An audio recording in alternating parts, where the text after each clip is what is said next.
ఉమ్మడి ఖమ్మం జిల్లాలో మున్సిపల్ ఎన్నికల కౌంటింగ్ కు సంబంధించి మరింత సమాచారం మా ప్రతినిధి భూపాల్ అందించడానికి లైవ్ లో సిద్ధంగా ఉన్నారు. భూపాల్, మొదటి ఫలితం తేలడానికి క్లియర్ మెజారిటీ రావడానికి ఏ టైం పట్టొచ్చు?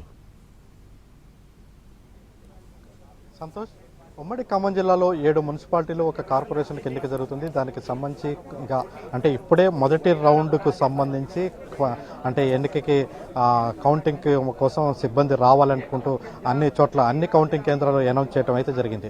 ఈ నేపథ్యంలో ఇప్పుడే కౌంటింగ్ కేంద్రాలకు అయితే వెళ్ళారు. అయితే ఫస్ట్ పోస్టల్ బ్యాలెట్లు, అదేవిధంగా దాంతోపాటు ఈ కట్టలు కట్టడం కూడా రెండు ఒకేసారి చేయడం అనేది జరుగుతుంటుంది. ఈ నేపథ్యంలో పోస్టల్ బ్యాలెట్ చాలా తక్కువగా ఉంటుంది, అంటే మున్సిపాలిటీలు కాబట్టి చాలా తక్కువగా ఉంటుంది. మొదటి రౌండ్ అయితే దాదాపుగా కట్టలు కట్టి ఇదంతా చేయడానికి ఒక గంట సేపు మాత్రమే సమయం తీసుకుంటుంది. ప్రధానంగా ఎక్కువ ఓట్లు లేవు కాబట్టి చాలా తక్కువ సమయంలోనే కట్టలు కట్టడం అవుతుంది. అంటే మొదటి ఫలితం రావడానికి 10 గంటల వరకు, అంటే ఒక కట్టలు కట్టడం అయిపోతే 10 గంటల వరకు ఫలితం అయితే వచ్చే అవకాశం ఉంటుంది. ఎందుకంటే కొన్ని వార్డులో 600 నుంచి 1500 వరకు కొన్ని మున్సిపాలిటీలో ఉంటే, కొన్ని మున్సిపాలిటీలో 2000 వరకు ఉన్నాయి. అత్యధికంగా 1-2 వార్డులు మాత్రమే 3000 వరకు ఉన్న పరిస్థితి ఉంది. మనం చూస్తున్నాం, ఇక్కడ నుంచి వీళ్ళందరినీ తనిఖీలు చేసి లోపలికి పంపించారు. మన కెమెరా ప్యాన్ చేస్తే లోపలికి ప్యాన్ చేయొచ్చు, మనం చూడవచ్చు. ఇక్కడ అందరూ కూడా లోపలంతా కూడా కౌంటింగ్ ఏజెంట్లు, అంటే 2 రౌండ్ల కౌంటింగ్ ఉన్నప్పటికీ 2 రౌండ్లకి కౌంటింగ్ ఏజెంట్లను మాత్రం ఇక్కడే ముందే లోపల సిద్ధం చేసి పెట్టుకున్నారు. వాళ్ళందరినీ తనిఖీలు చేసి సిద్ధం చేసుకుని పెట్టుకున్న పరిస్థితి ఉంది. అయితే మొదటి రౌండ్ వచ్చిన తర్వాత మొదటి రౌండ్కి మధ్య మాత్రం చాలా సమయం మాత్రం చాలా తక్కువనే ఉంటుంది. అంటే మొదటి రౌండ్కి అలవాటు అవుతుంది, రెండో రౌండ్ అంటే మొత్తం కూడా దాదాపు 11 గంటల వరకు కూడా పూర్తి ఫలితాలు వచ్చే అవకాశం అయితే ఉంటుంది.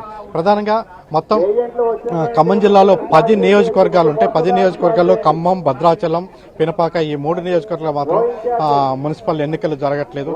అయితే మిగతా 7 నియోజకవర్గాల్లో 7 మున్సిపాలిటీలు ఒక కార్పొరేషన్ ఎన్నిక జరుగుతున్న పరిస్థితి. అయితే మొత్తం వీటికి సంబంధించి ఒక అశ్వరావుపేటలో మాత్రం ఒకే ఒక రౌండ్లో ఫలితం వచ్చే విధంగా అధికారులు అయితే ఆదేశాలు జారీ చేసిన పరిస్థితి. ఎందుకంటే ఇది ఒక అధికార పార్టీ ఒక సెంటిమెంట్ గా అశ్వరావుపేట ఉంది.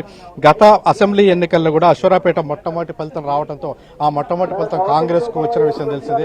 అదేవిధంగా ఈసారి కూడా అశ్వరావుపేట ఫలితం ముందు వచ్చే విధంగా, అంటే ఫస్ట్ ఫలితం వచ్చే విధంగా ప్లాన్ చేసినట్టుగా తెలుస్తుంది. వ్యవసాయ కళాశాలలో ఫస్ట్ ఫ్లోర్ లో 8 వార్డులకు సంబంధించి, అదేవిధంగా సెకండ్ ఫ్లోర్ లో మళ్ళీ 14 వార్డులకు సంబంధించి కౌంటింగ్ ప్రక్రియ ప్రారంభించారు. ఇది చాలా వేగంగా, స్పీడ్ గా 9 గంటల 45 నిమిషాలు, అంటే 10 గంటల వరకే అశ్వరావుపేట అధికార పార్టీకి అనుకూలంగా వస్తుందని ప్రచారం అయితే జరుగుతుంది. ఫస్ట్ లో పోటీ జరిగినప్పటికీ, బీఆర్ఎస్ పోటీ ఫస్ట్ ఉన్నప్పటికీ తర్వాత ఎక్కువగా వస్తుందని ప్రచారం ఉంది. ఆ ఫలితం ముందు రావాలని కూడా కొంతమంది అంటే మంత్రులు కావచ్చు, ఉన్నతాధికారులు కావచ్చు ఆదేశాలు జారీ, అంటే ఇది ఒక సెంటిమెంట్ గా భావిస్తున్న పరిస్థితి.